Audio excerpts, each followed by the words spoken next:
ఈరోజు మరలా పెళ్లకూరు మండలంలో ఉండే వైకాపా నాయకుడు కామిరెడ్డి సత్యనారాయణ గురించి మాట్లాడాల్సి వస్తుంది.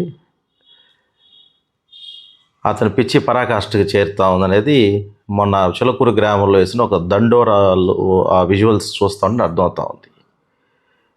మా ఈ ప్రభుత్వంలో నారా చంద్రబాబు నాయుడు గారు ప్రజలందరినీ ఒకేలా చూస్తూ ఆ సంక్షేమ పథకాలు అందరికీ అందేలా ప్రయత్నాలు జరుగుతున్నాయి. ఈ పరిస్థితుల్లో నువ్వు ప్రభుత్వ నిధులతో నడిపే ఒక వాటర్ ప్లాంట్ని నీ సొంతదిగా భావించి దండోర వేయించి టీడీపీ వాళ్ళు నా వాటర్ ప్లాంట్కి రాకూడదు హేయమైన చర్య. నేను తీవ్రంగా ఖండిస్తున్నాం. డిపార్ట్మెంట్ పరంగా కఠిన చర్యలు కూడా తీసుకోబడతా ఉన్నాయి. దాని మీద ఇక మీదట నువ్వు ఈ పిచ్చి ఆలోచనలు పిచ్చి ప్రలాపాలు మానుకోవాలా. ఈ రాజకీయాలు ఉంటాయి, ఎలక్షన్ వరకే రాజకీయాలు అనేది ఉండాలా. ఎలక్షన్ అయిన తర్వాత గ్రామంలో సహృదయభావంతో పనిచేయాలనేది మా ప్రభుత్వం యొక్క ఉద్దేశము, మా నాయకుడు నెలవ సుబ్రహ్మణ్యం గారి ఉద్దేశం, మా ఎమ్మెల్యే గారు నెలవల విజయశ్రీ గారి ఉద్దేశం కూడా సదుద్దేశంతో పనిచేస్తూ ఉన్నారు. ఇంకా మీదట ఆల్రెడీ లైన్ దాటేసావు, ఇంకా మీదట కానీ దాటితే ఏం చర్యలు తీసుకోవాలో మా పార్టీ పరంగా కఠిన చర్యలు తీసుకుంటాం. ఇది తీవ్రంగా హెచ్చరిస్తూ ఉన్నాం.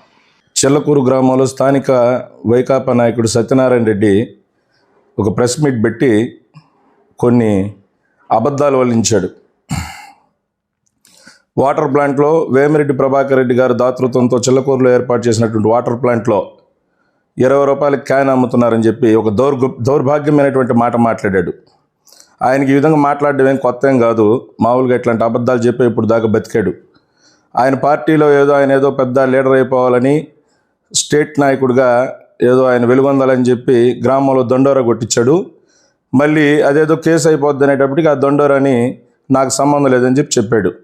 ఈ విధంగా ఆయన ఎన్ని చెప్పినా ఆ పార్టీ వాళ్ళకు కూడా ఆయన సంగతి తెలిసే రాష్ట్ర కార్యదర్శి నుంచి జిల్లా అధికార ప్రతినిధిగా డిమోట్ చేసి కింద బారేశారు. ఇంకైనా నువ్వు ఇట్లాంటి మాటలు మానుకోవాలా. సంక్రాంతి పండుగ రోజు 500 మంది వచ్చి నీ వాటర్ ప్లాంట్ దగ్గరికి వచ్చేస్తే పోలీసు వాళ్ళని మేమే పోయి అడుగుతాము, మేమే రిక్వెస్ట్ చేసుకుంటాం. నువ్వు నీ ఇంటి దగ్గర ఉంటే సీసీటీవీ ఫుటేజ్ ఇవ్వగలవా అని నిన్ను అడుగుతూ ఉండ. ఇట్లాంటి అబద్ధాలు దగాకోరు మాటలు మానుకొని నువ్వు ఇంకనైనా ప్రశాంతంగా బతికితే బాగుంటుంది. లేకపోతే నీ విషయం ఏందనేది ఇంక ప్రజలే చూసుకుంటారు. ఇంకా గ్రామ పంచాయతీ నిధులతో కలిపి వాటర్ ప్లాంట్ ఓపెన్ చేశానని చెప్పి చెప్తా ఉండవు. నీ సొంత నిధులతో పెట్టడానికి గ్రామ పంచాయతీతో నువ్వు ఎట్లాంటి అగ్రిమెంట్ చేసుకోండవో అది కూడా చూపించాలి.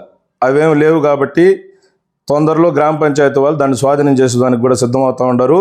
నీ ఆటలన్నీ కట్టించే రోజులు దగ్గరలోనే ఉన్నాయి. నువ్వు ఇంకా అబద్ధాలు మాట్లాడి పక్కన పెట్టి కృష్ణారామ అనుకుంటా బతుకుతావని ఆశిస్తూ ఉంటా. మరిన్ని న్యూస్ అప్డేట్ కోసం A3 న్యూస్ ఛానల్ని సబ్స్క్రైబ్ చేసి బెల్ ఐకాన్ను ప్రెస్ చేయండి.